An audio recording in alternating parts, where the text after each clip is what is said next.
Welcome to The Explainer. Today, we're diving into something absolutely fascinating. We're going to unpack the humanity, the raw psychology, and honestly, the actual science behind one of the most larger-than-life historical figures of the 20th century, Mahatma Gandhi.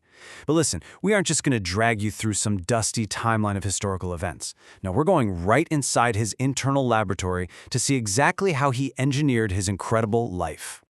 To really get his mindset, you have to look at the title he chose for his autobiography, The Story of My Experiments with Truth. He was super explicit about this. This book was never meant to be your standard, run-of-the-mill history. Instead, he wanted to give a connected account of what he called his moral experiments. It's such a brilliant reframe, right? Viewing your everyday choices as literal, rigorous experiments in a laboratory of morality. Okay, let's dive into this. Right in the introduction, he writes, "Often the title has deeply pained me. I simply want to tell the story of my numerous experiments with truth." You see, Gandhi was totally subverting expectations here. People called him Mahatma, which translates to great soul, but he actually rejected that grand title. He didn't see himself as this towering deity or some infallible saint. Not at all. He saw himself as a humble, deeply flawed scientist of the human soul, constantly testing his hypotheses about truth. And to truly appreciate the scientist, we have to look at the raw material he started out with. He was just a flawed youth growing up in Porbandar. The architect of these massive, world-changing, nonviolent movements? Yeah, he started out as a remarkably ordinary and frankly deeply flawed human being. Now, what's really interesting about this part of his story is the radical vulnerability he shows. He doesn't hide his faults at all. He was married at the incredibly young age of 13, and he openly admits to being a fiercely jealous, possessive husband to his wife. Plus, he was absolutely crippled by childhood fears, like terrified of the darkness, constantly imagining ghosts and thieves lurking everywhere. And get this, he even used to pilfer discarded cigarette stumps from his uncle. But probably the most shocking thing for a boy raised in a strictly devout family, he secretly experimented with meat eating. He was driven by this desperate boyhood desire to just get physically strong enough to fight off the British. But here is where we catch the very first sparks of his rigorous moral methodology. You see, this secret meat-eating meant he had to constantly lie to his parents to cover his tracks, and that led him to a really profound realization. He decided deceiving and lying to one's father and mother is worse than not eating meat. This was a massive turning point for him. His growing dedication to absolute truth totally overrode his desire for physical strength. So he just abandoned the meat-eating experiment. And it wasn't for dietary reasons at first, it was purely because the deception it required was the worst sin. Truth, quite literally, became his ultimate compass. This fierce, uncompromising dedication to truth completely set the stage for the defining era of his life, the Crucible of South Africa. This period was the ultimate inciting incident. It's the catalyst that took him from being a fearful, painfully shy young lawyer who literally couldn't even speak up in court and transformed him into a relentless, unbreakable public servant. Let's move forward and see how this builds chronologically. His evolution kicked into high gear right after he arrived in Natal in May of 1893. By the winter of that year, he had this huge awakening to extreme color prejudice at the Maritzburg train station. He was literally tossed out of a first-class carriage into the freezing cold solely because of his race. And as he sat there shivering in the dark station, he made a pivotal choice. He chose to stay, suffer the hardship, and fight for his rights rather than fleeing back to India like a coward. That freezing night essentially catalyzed a movement. By 1894, he's drafting petitions. Fast forward to 1896, he's publishing his famous green pamphlet, exposing the horrific conditions Indians faced in South Africa. And by 1899, he's actually organizing an ambulance corps for the Boer War, which really shows his complex sense of loyalty and just this unwavering commitment to service. But it was actually during another conflict, the Zulu Rebellion, while he was doing even more ambulance work, that a massive internal shift happened.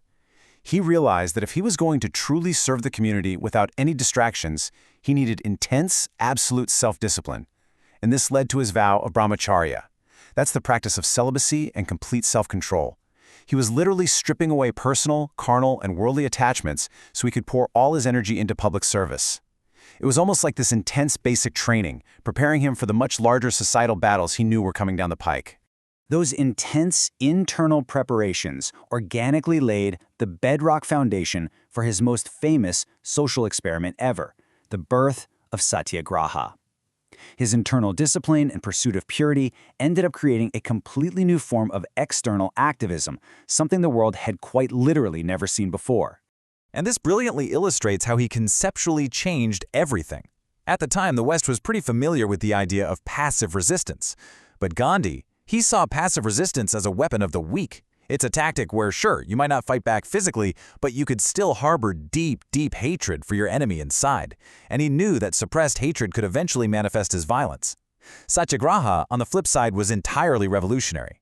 It was a purely non-violent weapon of the strong, relying strictly on internal soul force. It kind of forces us to ask an incredibly difficult question. How can you fight systemic oppression without harboring even a single ounce of hate for your oppressor?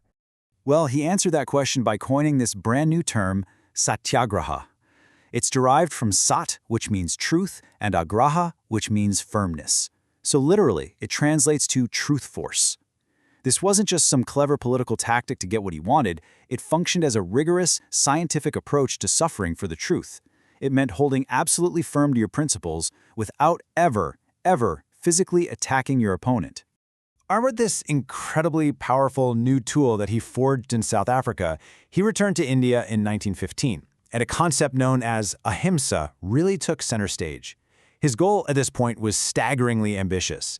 He basically sought to take his experiments with truth and satyagraha and scale them up to a massive national level. He was trying to break the grip of an entire global empire.